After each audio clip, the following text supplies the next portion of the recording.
한 주간도 안녕하시죠? 네. 301페이지 할 차례죠. 지난주에 물건 강론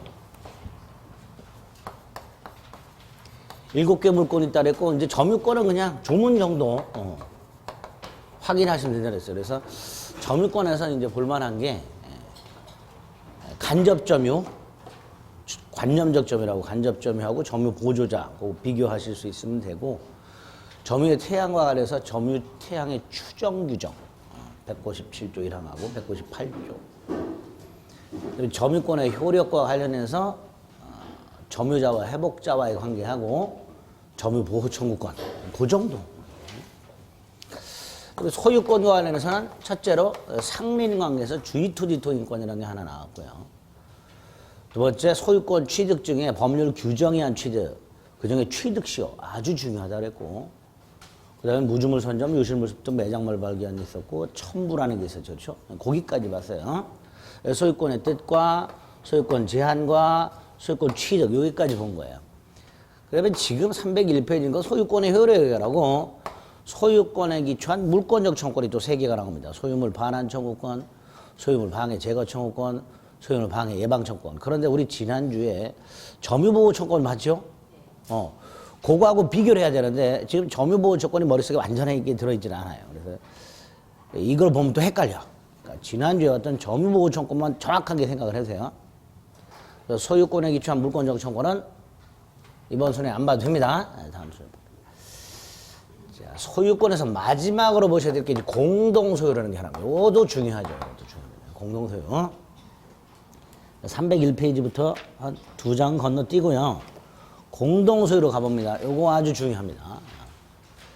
소유권에서 2개를 꼽아라 그러면 취득시효하고 공동소유예요. 자, 나올 만한 거. 자, 일단 공동소유는 물건이 하나입니다. 소유권도 당연히 하나예요. 일물, 일권주의 때문에. 그렇죠? 그런데 소유자가 여럿입니다. 수인의 소유자 이렇게 돼요. 그러니까 소유권 하나를 여러 사람이 쪼개서 갖고 있는 형태를 공동소유라고 생각하시면 돼요. 자, 이때 이 소유자들 사이에, 수인의 소유자들 사이에 어떤 관계가 있느냐에 따라서 공유가 있고 합유가 있고 총유가 있습니다. 간혹 가다가 공동소유를 줄여서 공유로 생각하시는 분들이 계신데 아닙니다. 공동소유 속에 3가지가 들어있는 거예요. 그리고 합유하고 총유를 뺀 나머지가 공유예요. 그래서 설명을 합유, 총유 먼저 하고 공유를 봅니다. 교재는 조문 순서에 따라서 공유가 먼저 나와 있는데 늘 우리는 합유를 먼저 봅니다. 조문 위주로 볼 거예요. 315페이지 가면 합유가 나왔어요. 이 합유는 첫째, 수인이, 요 여러 사람이 조합체로서 그 조합체 조합원으로서 공동소유하는 걸 합이라고 합니다. 조합체 조합원. 근데 여기서 조합이라는 것을 우리가 흔히 알고 있는 노동조합이나 재건축조합 같은 거 생각하시면 안 됩니다. 노동조합이나 재건축조합은 단체고요. 민법에서 말하는 조합은 동업관계를 말합니다. 무슨 관계? 동업관계. 그래서 조합원도 동업자들을 말해요. 동업자.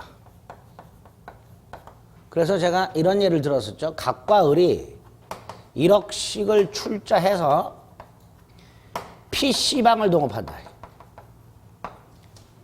그리고 PC를 사겠죠. 컴퓨터를 살 거야. 200대. 이때 이 PC 각 한 대마다 갑과 을이 합유한다라고 말을 해요. 이게 합유예요. 동업자들 사이의 공동소유. 그게 합유입니다. 두 번째, 당연히 갑과 을은 자신이 출자한 액수의 만큼 지분이라는 걸 갖게 될 거예요. 그죠? 그래서 각 PC마다 2분의 1씩 지분을 갖게 될 텐데요. 이때 이 지분, 처분, 자유가 없습니다. 지분을 처분하려면 다른 합의자 전원 동의를 받아야 돼요. 당연하죠. 지분을 팔면 을의 입장에선 동업자가 바뀐단 말이죠. 그렇죠? 그러니까 지분을 처분하려면 다른 합의자들의 동의가 필요합니다. 지분 처분의 자유가 없다. 기억하셔야 되고요. 세 번째, 요 합유물, 합유관계가 존속하는 한, 즉 동업관계가 존속하는 한 합유물, 분할의 자유도 없습니다. 나중에 공유하고 비교하셔야 돼요. 합유물 분할의 자유도 없어요. 또 요 합유물을 처분하거나 변경을 하려면 예컨대 교체를 한단 말이죠. 새 걸로 팔아먹거나 새 걸로 교체하거나 이게 변경이에요. 그러려면 전원 동의를 받아야 돼요. 이것도 전원 동의. 다만 PC 열대가 고장났어요. 고쳐야 되죠. 수선하는 것을 보존행위라고 합니다. 무슨 행위? 보존행위. 이거는 고장난 걸 발견한 사람 누구든지 해야 되죠. 빨리. 각자가 할 수 있다. 암기하는 거예요. 이런 것들을. 아, 이런 게 합의구나. 다섯 번째, 동업관계가 천년만년 존속하진 않겠죠. 즉 합유가 종료가 되는 경우가 생기는데요. 두 가지. 첫째, 조합체를 해산하거나, 이때 이 조합체 해산은 또 단체 해산이라고 착각하시면 안 돼요. 동업관계를 끝낸다 이런 뜻이에요. 또는 전원동의를 해서 100대를 팔았어요. 그럼 그 팔아먹은 PC는 더 이상 합유가 아니겠죠. 합유물 양도가 있게 됩니다. 처분을 말합니다. 이렇게 조합체가 해산되거나 합유물이 양도가 되면 합유관계가 종료가 되겠죠. 남은 게 있겠지. 뭐 팔아먹고 남은 돈이라든가 이런 거 나눠야 되죠. 아, 요때는 분할해요. 요때는 남은 재산을 분할할 수 있게 됩니다. 그래서 아까 말씀드렸듯이 합유관계가 존속하는 한 분할 못한다 이런 뜻이죠. 합유관계가 끝나면 분할할 수 있게 됩니다. 딱 요렇게 외웁니다. 아시겠죠? 거기다 이제 나중에 판례 하나만 딱 추가하면 합유는 끝나요. 잘 안 나와. 합유는. 두 번째가 총유인데요. 총유는 첫째 뜻 비법인 사단이라고요. 단체가 있는데 설립등기를 안 하게 돼요.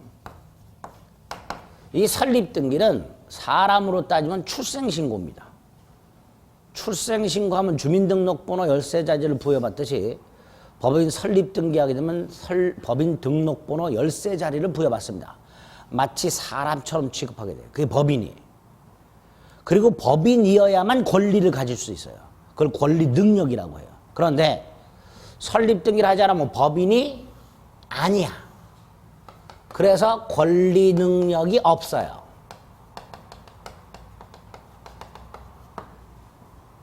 그러면 예를 들어서 뭐 많아요. 종중교회, 사찰, 아파트 입주자 대표회의.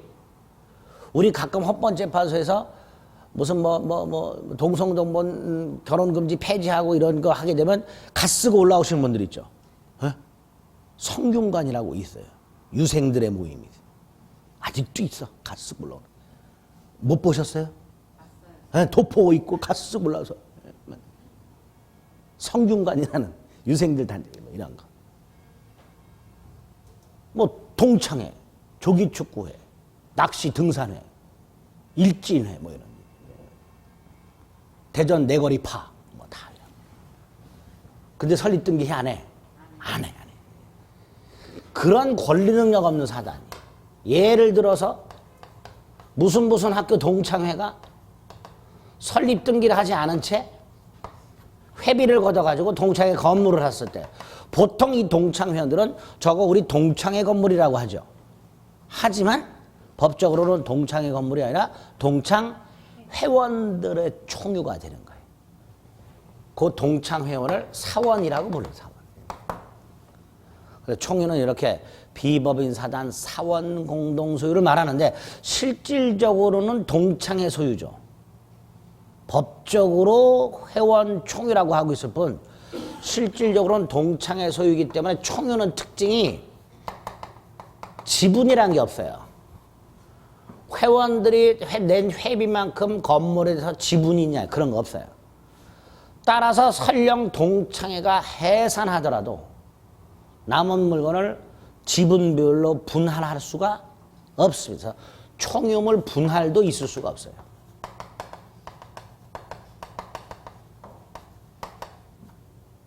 그 다음에 이 총유물, 건물을 관리하거나 처분하는 경우, 사용하거나 수익하는 경우, 사용은 건물 자체를 사용하는 거고 말 그대로, 수익은 임대 같은 거 생각합니다. 그걸 통해서 이익을 내거나, 물론 여기에도 들어가요. 근데 여기 관리 속에 들어있는 수익하고 여기 조금 달라요. 어쨌든 총유물을 사용해서 회원들이 직접 이익을 얻는 거, 그거 말하는 거예요. 사용 수익. 요거는 정관에서 정해진 대로, 정관이라는 회칙 같은 거 생각하시면 돼요. 반면에 관리는 총회결이에요. 총회결. 근데 여기서 하나 문제가 생겨요. 아까 합의물 보존은 어떻게 한다 그랬죠? 각자가. 그런데 원래 이 보존은 요 속에 들어있어요. 그래서 관리 행위가 보존 행위가 있고 이용 행위가 있고 계량 행위가 있어요. 보존은 수선하는 거, 이용은 임대하는 거. 아까 여기서 수익은 회원이 직접 수익하는 거라 했죠. 그러니까 수익이 두 가지예요. 직접 사용해서 이익을 내는 게 있고 빌려줘서 이익을 내는 게 있는데, 요건 직접 사용이고 요건 빌려주는 거예요. 계량, 이 세 가지. 계량은 이제 뭐 건물을 리모델링해서 건물 가액을 올리는 걸 말합니다. 이 세 가지를 싸잡아서 관리라고 해요. 그런데 합유나 공유는 그 중에 보존만 떼가지고 각자 할 수 있다는 규정이 따로 있어요. 근데 총유는 그런 규정이 없어요. 그래서 총유물 보존 행위는 각자가 아니라 총회 결의를 거쳐야 된다는 거예요. 잊지 마세요. 총회에서 제일 중요한 네 번째, 이 총유물에 대한 사원들의 권리 의무, 이 총유물에 대한 사원들의 권리 의무 어떻게 취득하고 어떻게 상실될까요? 동창 회원이 각자가 동창회 건물이라는 총유물에 대한 권리 의무 자체를 팔거나 또는 뭐 상실하거나 이렇게 할 수 있을까요? 없을까요? 없죠. 안 돼요. 그럼 어떻게 되나? 요 사원 자격의 득실에 따라서 권리 의무를 취득 상실하게 됩니다. 사원 자격. 그러니까 동창 회원이 되면 권리 의무를 취득하는 거고 탈퇴하면 상실하는 거고 이렇게 됩니다.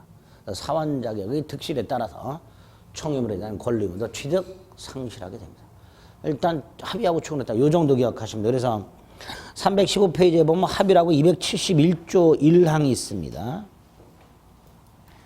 1번에 합의의 법률적 성질이라고 되어 있어요. 그거 하나 기억하시면 되고요. 그거 하나 읽어보시면 되고, 특히 마지막 줄에 지분 처분이 자유롭지 못하다는 걸 기억하셔야 됩니다. 합의는 보통 동그라미 읽으면 계약으로 성립하는데요. 그 계약이 두 번째 줄에 보면 특정 사업을 공동 경영하는 약정이라고 되어 있죠. 이게 동업계약이에요. 이게 동업계약. 그게 민법상 조합입니다. 그리고 다음 페이지를 넘어가면 조문 박스가 있으면 그거 딱 머릿속에 암기하시는 거예요. 뭐 달달달달 외울 필요는 없고요. 자꾸 듣고 읽다 보면 외워집니다.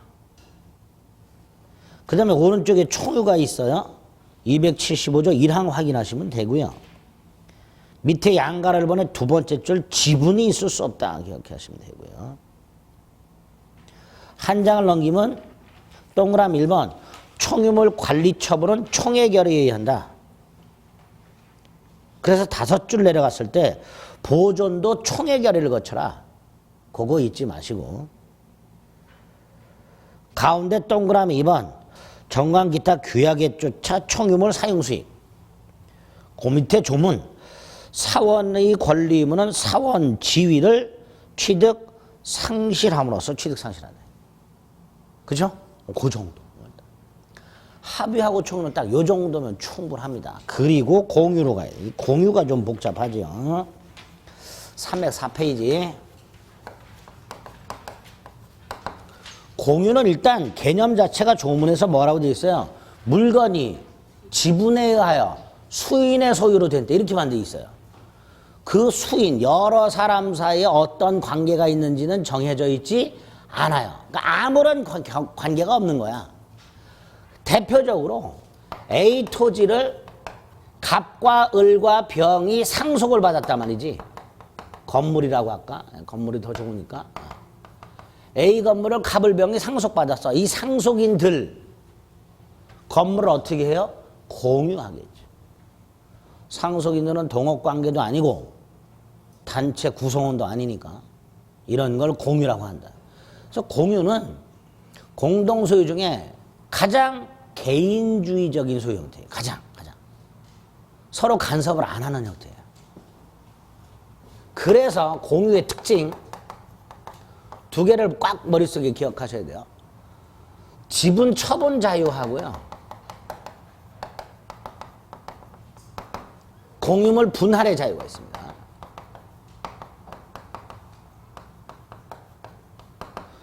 지분 처분 자유하고 공유물 분할의 자유는 언제든지 공유관계에서 탈퇴할 수 있다 이런 뜻이에요. 내가 원해서 공유가 되는 경우도 있겠지만 아닌 경우도 많기 때문에 언제든지 공유관계를 탈퇴할 수 있는 그런 기회를 요걸 가지고 부여하게 됩니다. 이런 공유관계는 계약을 통해 성립하는 경우가 있고 상속처럼 법률 규정을 통해서 공유관계가 성립하는 경우도 있겠죠. 자, 중요한 거 지분하고 공유물하고 갑을병이 A 건물을 가지고 있다. 갑이 3분의 1, 을이 3분의 1, 병이 3분의 1을 가지고 있다. 건물은 공유물을 말하는 거고요. 건물은 그 공유물에 대한 소유 비율을 지분이라고 하죠. 소유 비율. 그렇죠? 1보다는 작겠죠. 그렇죠? 1보다는 작을 거예요. 이때 지분의 뜻, 소유권의 분량적 일부 뭐 이렇게 되겠죠. 그 비율 당사자 계약을 통해서 정해지기도 하고요. 상속처럼 법률 규정을 통해서 정해지기도 할 거예요. 그렇죠? 그런데 당사자가 지분 비율을 약정한 적도 없고 법률에서 정해지지도 않았다. 그럼 어떻게 될까요? 균등 추정합니다. 뭐 한다고요? 그래서 부부 사이에 혼인 후에 형성된 재산 부부 공유로 추정을 하면서 비율은 균등 추정 이렇게 되는 거죠. 지분 비율을 알 수 없을 때. 세 번째, 지분 처분 자유가 있다 그랬죠. 다시 말해서 예를 들어 갑이 돈이 필요해서 이 지분을 팔아먹으려고 해. 합의에서는 전원 동의가 필요하다 그랬죠. 얘는 동의받을 필요가 없게 됩니다. 이게 지분 처분의 자유예요. 네 번째, 이 지분의 효력은 공유물 전부의 효력이 미칩니다. 그래서 이 공유물 사용 수익하고 연결이 되는데요. 공유자는 이 공유물을 전부를 사용 수익, 전부를. 다만 지분 비율로 사용수익합니다. 전부를 사용수익하되 지분 비율로 사용수익하도록 되어 있어요. 그래서 전부를 사용수익한다는 말은 지분은 공유물 전부의 효력이 미친다 이런 뜻이에요. 갑과 을이 2분의 1 지분을 가지고 있는 100평짜리 땅이 있다. 얼핏 생각하면요. 갑과 을이 반반의 지분을 갖고 있으니까 갑이 자신의 지분 비율에 해당하는 면적 50평, 을이 50평 이렇게 사용할 수 없습니다. 사용할 수 있을 것 같은데 없어요. 땅을 생각하면 있을 것 같죠. 근데 이걸 자동차로 한번 바꿔보세요. 갑과 을이 2분의 1씩 지분을 갖고 있어요. 그럼 갑이 반쪽, 을이 반쪽. 이럴 수 없죠? 똑같아요, 땅도. 그래서 공유지분은 공유물 전부 효력이 미치니까 갑도 100평 전부를 사용수익할 수 있고요. 을도 100평 전부를 사용수익하는 거예요. 각 지분 비율에 해당되는 면적만큼을 사용수익하는 게 아니라 다만 지분 비율로 사용수익하도록 하고 있어요. 이게 무슨 뜻일까요? 갑이 1년을 사용했으면 을도 1년, 갑이 6달을 사용했으면 을도 6달. 자동차 갑이 전부를 한 달 타고 다녔으면 그 다음 달은 을이 이런 식으로. 그래서 공유물 전부를 지분 비율로 사용수익 이렇게 되어 있어요. 전부 효력이 미쳐요. 판례도 원칙적으로 어떤 공유자도 다른 공유자와의 동의 없이 공유물 전부가 됐든 자신의 지분 비율에 해당되는 면적이 됐든 배타적이고 독점적으로 사용수익할 수는 없다.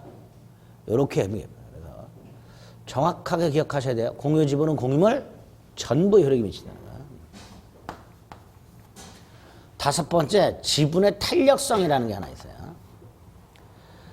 갑을병이 3분의 1씩 지분을 갖고 있는 건물이 있었는데 갑이 사망을 했다. 상속됩니다.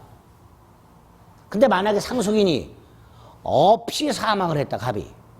그럼 이 갑의 3분의 1 공유 지분은 무주의 공유 지분이 되죠.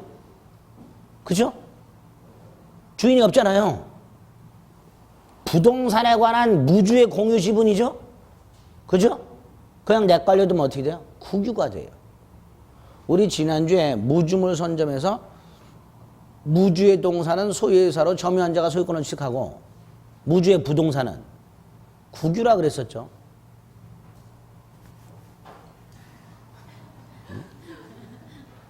코로나 걸리셨었어요? 지난주에? 공부를 하나도 못 하셨어?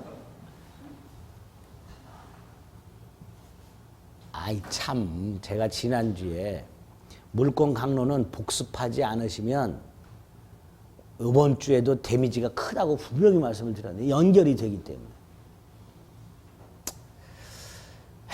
뭐 세상이 하수상하니까 세월이. 공부가 손에 안 잡히시겠죠, 그렇죠?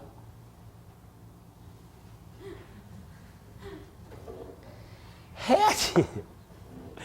자, 갑이 상속인 없이 사망을 했을 때 그대로 내깔려주면 이 갑의 부동산에 대한 공유 지분은 무주의 부동산 지분이 되기 때문에 국가 소유가 돼버려요. 그래서는 안 되기 때문에 267조를 둬가지고요. 갑이 상속인이 없이 사망을 하거나 또는 스스로 공유 지분을 포기했을 때는 그 공유 지분은 다른 공유자에게 지분의 비율로 귀속이 되도록 하고 있어요. 그게 267조예요. 그래서 을과 병이 지분이 커지죠. 1에 가까워지죠. 그거를 지분의 탄력성 이렇게 부르는 거예요. 그게 267조입니다. 자, 지분가에서 요 정도 기억하셔야 돼. 그 다음에 이제 공유물, 저 건물이나 땅 사용수익은 전부를 지분 비율로 한다 그랬어요. 처분 변경은 건물이나 땅을 팔아먹는 경우 전원동의 받아야 되죠. 변경, 공유 토지 나대지 위에 건물을 짓는 거예요. 그러면 나대지가 대지로 변경. 에? 대표적인 공유물 변경이에요. 역시 전원동이에요. 공유물 처분 변경 전원동이. 처분은 팔아먹는 거고요. 변경은 얘를 기억하시면 돼요. 공유 나대지 위에 건물 짓는 거. 뭐다? 변경. 예? 나대지를 대지로. 관리. 아까 관리가 3개가 있다 그랬죠? 보존, 이용, 개량. 보존, 수선. 예? 이용, 임대. 수익을 내는 거. 개량, 리모델링. 건물 리모델링 하면 건물 가격이 올라가요, 하락해요? 올라가죠. 계량. 가액을 증가시키는. 이 세 개를 싸잡아서 관리를 하는데 관리를 하려면 공유자의 제일 중요합니다. 공유자.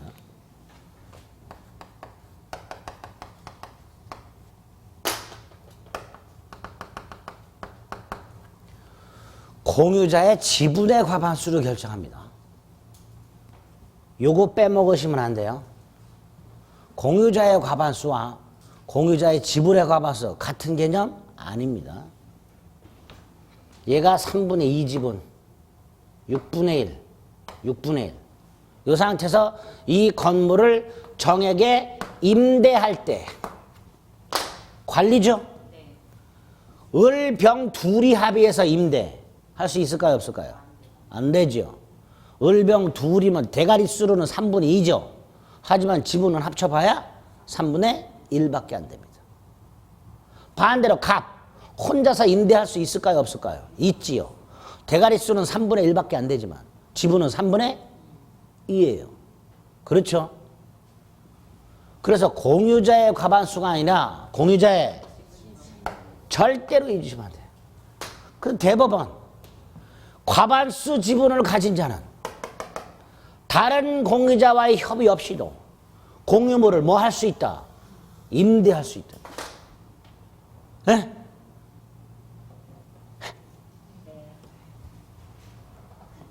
절대로 잊으시면 돼요. 관리. 그리고 요 놈만은 따로 떼서 각자 건물 난간이 떨어져 나간 걸 발견한 병, 누구든지 먼저 발견한 사람이 빨리 수선해야 되죠. 그죠? 각자 할 수 있다. 다만 그 비용 부담은 어떻게 해야 돼요? 비용 부담은 지분 비율로 해야죠.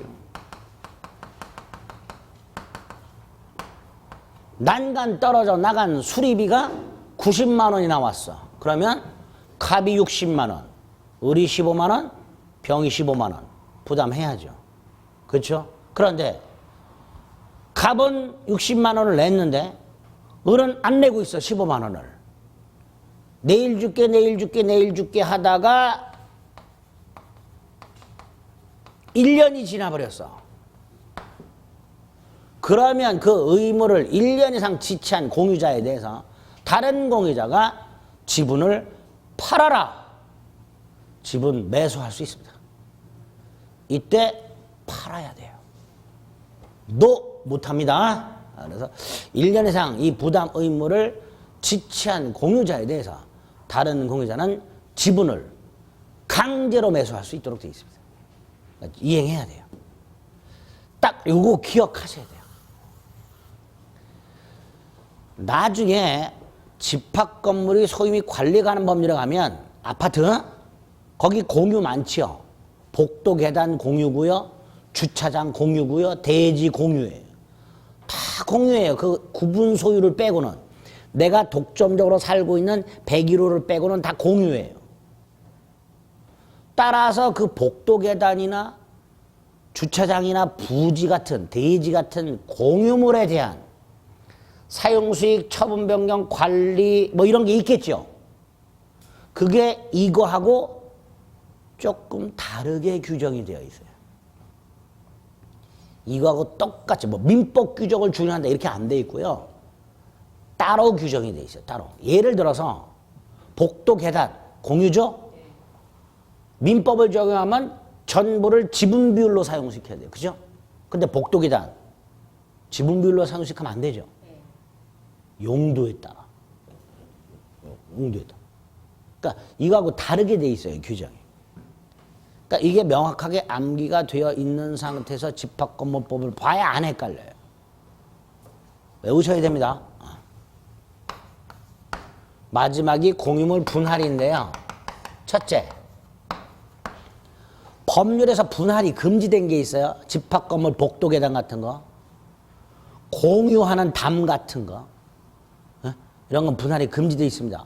또 당사자들, 공유자들이 5년이라는 기간을 넘지 않는 범위 내에서 분할하지 않기로 특약을 할 수도 있어요. 하지만 법이 금지하거나 당사자가 금지 특약을 하거나 그게 아닌 한 언제든지 분할할 수 있는 자유가 있습니다.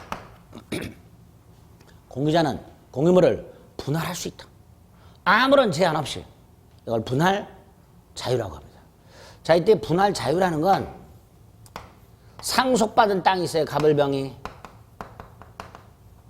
그 중에 갑이 공유자들에게 분할하자고 청구합니다. 그랬더니 다른 공유자들이 아니 아버님 사망신고서에 잉크도 안 말랐는데 뭔 돈에 환장했다고 벌써 나누자 그러냐고 3년상 치르고 나누자고 거절 할 수 있을까요 없을까요? 없습니다. 만약에 을과 벽이 거절할 수 있다면 갑은 분할의 자유가 없는 거예요. 그래서 분할의 자유란 공유자 중 1인이 분할을 청구하면 설령 다른 공유자들은 분할을 원하지 않더라도 분할해야 돼. 그래서 공유자 전원은 분할 협의에 응할 의무가 생겨버려요. 공유자 중 1인이 분할을 청구하게 되면 공유자 전원은 그걸 거절하지 못하고 대가리를 맞대고 분할 협의를 해야 돼요. 그래서 분할은 협의 분할이 원칙입니다. 공유자들이 머리를 맞대고 협의해서 분할하는 게 원칙이에요. 이때 협의는 분할할 것인가 말 것인가를 협의하는 게 아니지요. 일단 공유자 중 1인이 분할을 청구하면 분할은 해야 돼요. 그러니까 이 협의는 분할 방법을 협의하는 거예요. 분할 방법. 분할 여부를 협의하는 게 아니고요. 어떻게 분할할지를 협의하는 거예요. 그 방법이 민법에 3개가 마련되어 있어요. 현물 분할하는 거. 땅 자체를 쪼개는 거. 두 번째, 땅을 팔아.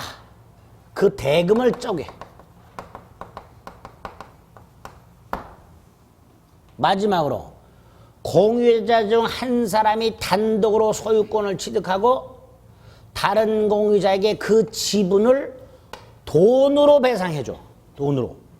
이걸 가격 배상. 다시 말하면 공유자 중 한 사람이 다른 공유자의 지분을 사버리는 거예요. 이걸 가격 배상이라고 합니다. 이 3가지 방법이 있고 셋 중에 하나를 선택. 그게 분할 협의예요.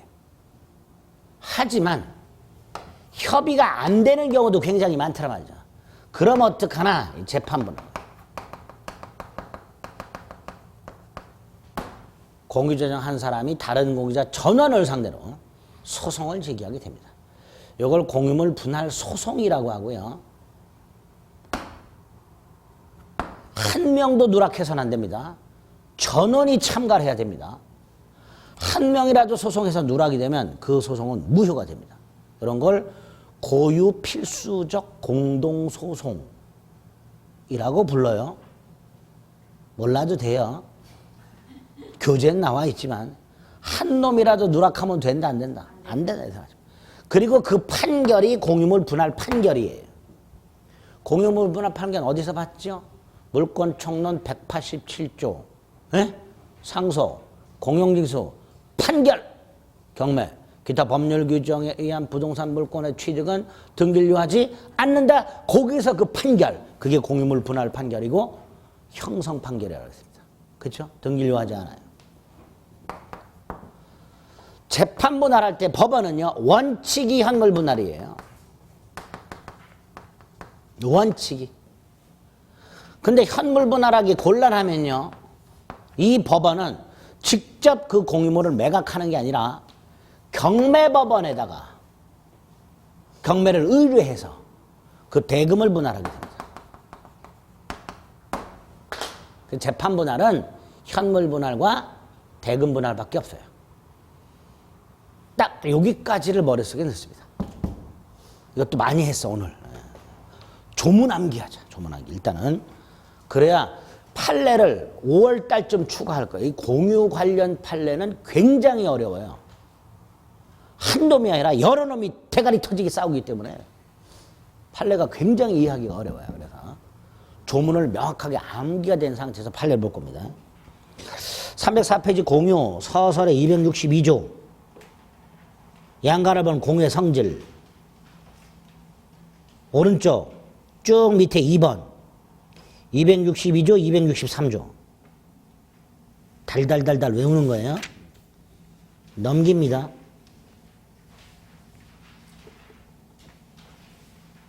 지분의 내용이라고 되어 있죠.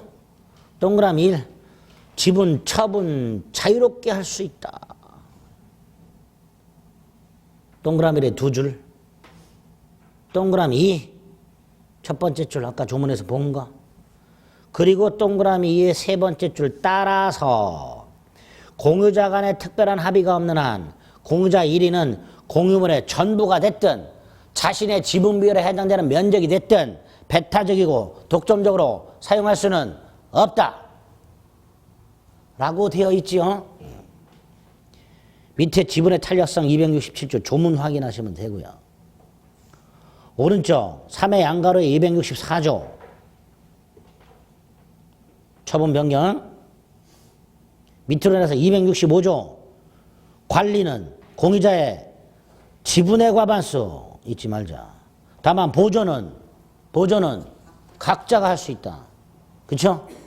그것만 확인하시고 넘어가세요. 309페이지를 갑니다. 맨 위에 보면 동그라미 2번 있어요. 기억이 있습니다. 네 번째 줄로 갑니다. 갑과 을 중 갑이 3분의 2 지분을 가지고 있다면 갑은 단독으로 목적물 임대차 할 수 있다 없다? 있다. 반면에 맨 밑에 판례 보면요. 과반수 지분권자가 나대지에 다른 공유자 동의 없이 건물 지을 수 있다 없다? 없다. 이거는 관리가 아니라 뭐다? 변경이다. 예? 관리가 아니라 뭐라고요? 변경.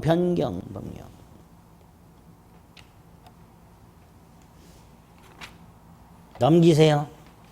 부당 지분 비율로 맨 밑에 266조 이항 1년 이상 지체해서 매수할 수 있다. 다른 공유자가 팔아라. 그 조문 박스 밑에 보면 공유자의 지분 팔아라는 의무를 위반한 공유자의 동의 따위가 필요 없는 일방적인 것 형성권 이렇게 되어 있죠. 그다음에 오른쪽 분할 268조 1항 분할할 수 있다 원칙 하지만 5년 범위 내의 분할 금지 특약은 할 수 있다. 그래서 밑에 양가를 보면 분할의 자유가 있다. 동그라미 1번 세 번째 줄 이러한 공유물 분할 청구권은 형성권이므로라고 되어 있죠. 일방적인 거는 말이에요. 아까 뭐랬어요? 공유자 중 1인이 분할을 청구하면 다른 공유자는 거절할 수 있다 없다? 없다. 그리고 밑에 가면 269조랑 분할에 대하여 협의가 되지 아니한 때는 법원의 분할을 협의가 안 됐을 때 법원의 분할을 청구하게 됩니다. 그 밑에 동그라미 보면 협의 분할이라고 되어 있죠.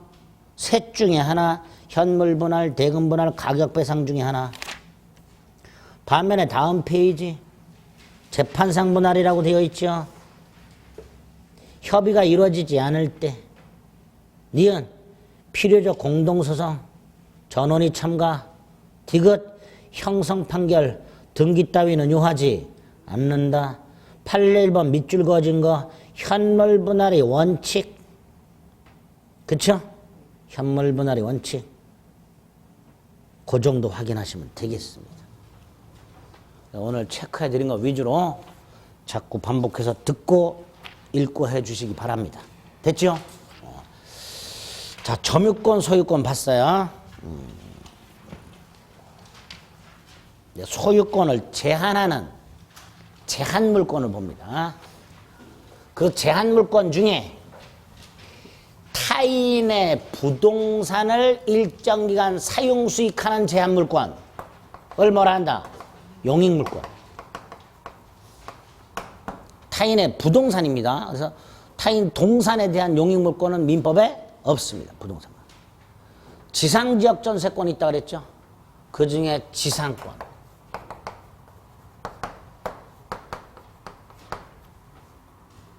땅지자 윗상자를 씁니다.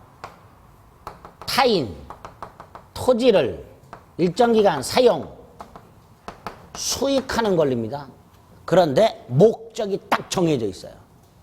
이 타인 토지에서 건물, 공작물, 수목, 소유 목적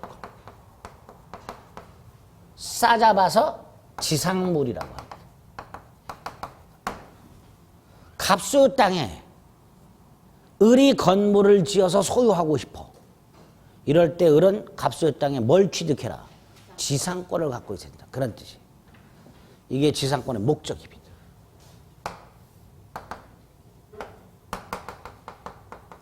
우리나라는 토지와 건물을 별도의 부동산으로 취급한다 그랬죠.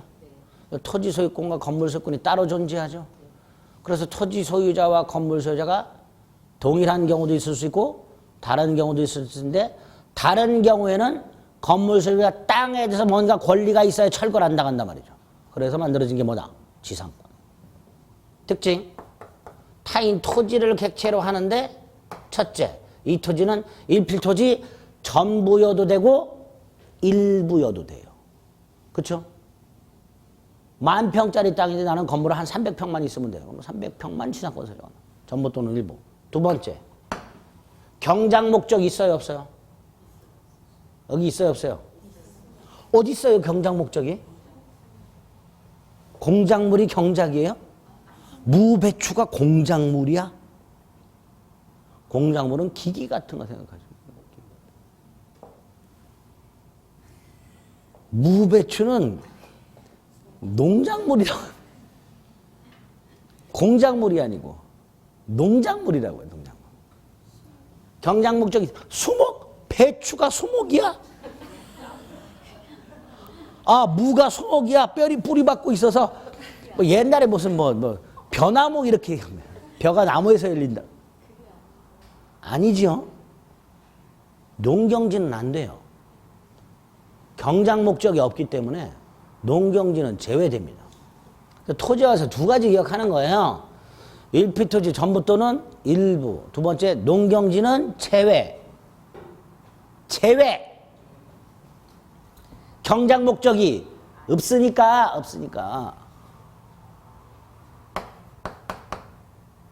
센세이션합니다, 지금.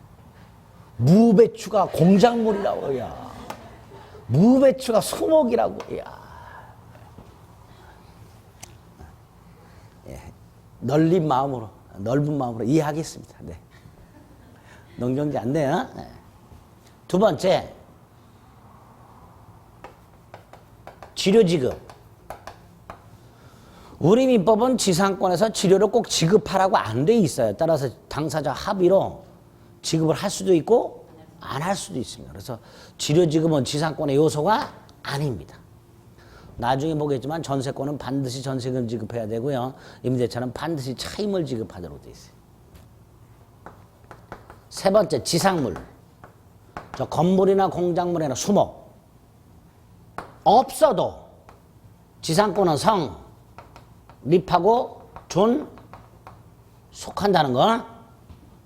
우리 각과 계약을 맺고 등기해서 지상권 취득한 상태에서 건물이 아직 없어. 지상권 성립합니다. 그 상태에서 계속 가도 돼요. 그래서 지상물은 지상권의 성립 요건도 아니고 존속 요건도 아닙니다. 이 담보 목적 지상권이라는 걸 최근에 판례가 인정하고 있어요. 갑이요, 나대지가 하나 있어요. 나대지가. 건물 없는 땅이. 이걸 은행에 담보로 제공하고 돈을 빌려요. 그럼 은행은 여기다 저당권을 설정을 합니다. 저당권을 갖고 있다가 갑이 돈을 갚지 않으면 땅을 경매 넣어서 그 경매 대가에서 빌려준 돈을 회수하겠죠. 그런데 이 상태에서 갑이 건물을 지어버리면 저 땅의 담보 가치가 올라갈까요? 하락할까요? 하락합니다. 나대지가 건물 부지보다 담보 가치가 더 커요. 돈을 빌려주는 사람 입장에서는. 왜? 활용도가 있으니까 아직. 근데 건물이 지어졌으면 꼼짝마죠. 그래서 나대지가 담보 가치가 더 커요. 그러니까 갑이 건물을 지면 담보 가치가 떨어져요. 그러니까 을은 건물 못 짓도록 해야 돼. 그래서 을이 지상권까지 주습니다. 이 지상권을 담보 목적 지상권이라고 합니다. 이거를 대법원이 최근에 인정하고 있습니다. 원래 우리 물권 법정주의라는 걸 봤죠. 물권 법정주의는 새로운 종류를 만들어내지 못하고 또 내용도 바꾸지 못해요. 지상권은 내용이 뭐였어요? 이거였어요. 근데 얘는 사용 수익 목적이 아니라 담보 목적이죠. 따라서 원래 이거는 물권 법정주의 위반이에요. 하지만 대법원이 괜찮다면 괜찮은 거야. 담보 목적 지상권을 인정하고 있고 작년에 이걸 냈어요. 이런 특징이 있다 생각하시면 돼요. 일단 지상권이란 이런 권리고 이런 특징이 있다. 머릿속에 넣으세요. 취득. 은 잠시 쉬었다가 보겠습니다.